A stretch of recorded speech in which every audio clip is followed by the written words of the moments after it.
In Los Angeles, an advertising manager named Daniel Miller buys a CD at a music store, then gets into his car and drives off on business.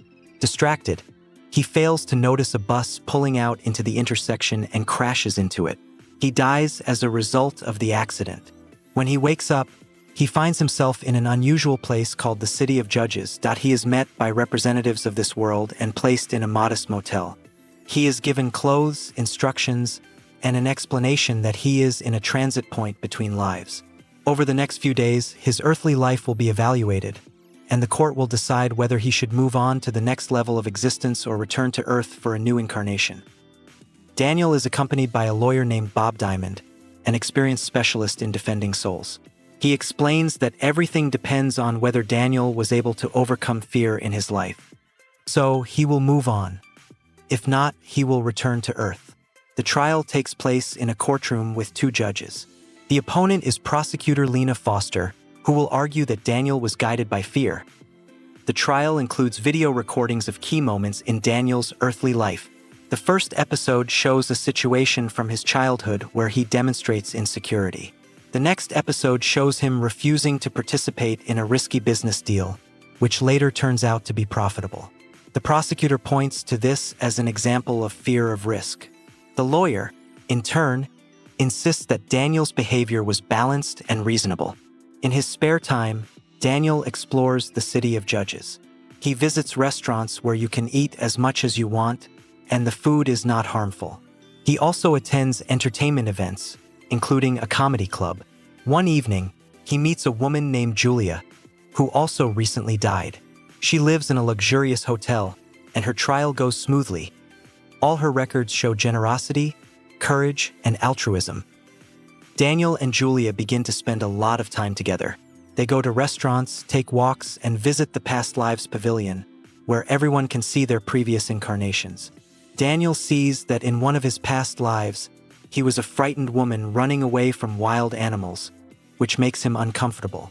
Julia, on the other hand, laughs at her incarnations. At the next hearing, the prosecutor shows a moment where Daniel avoids conflict with his boss, agrees to a lower salary, and tolerates injustice.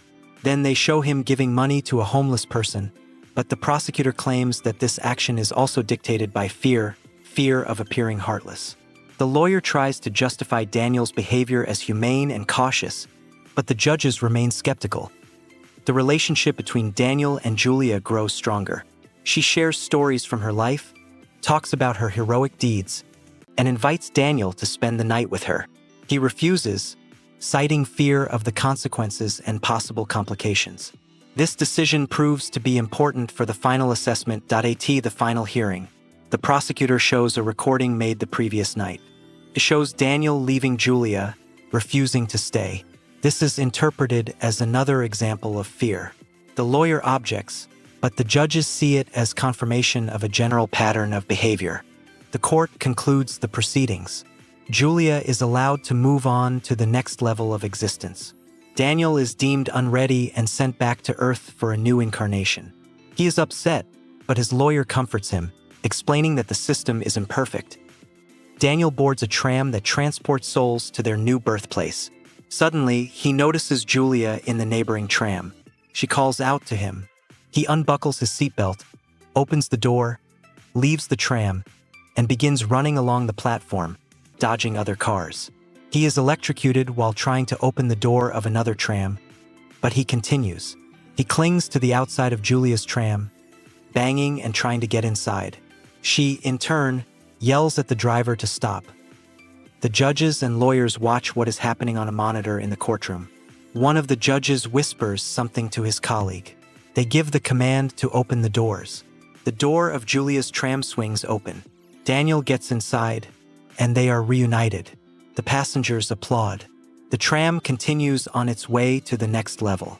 The judges acknowledge that with this act, Daniel has overcome his fear and earned a promotion.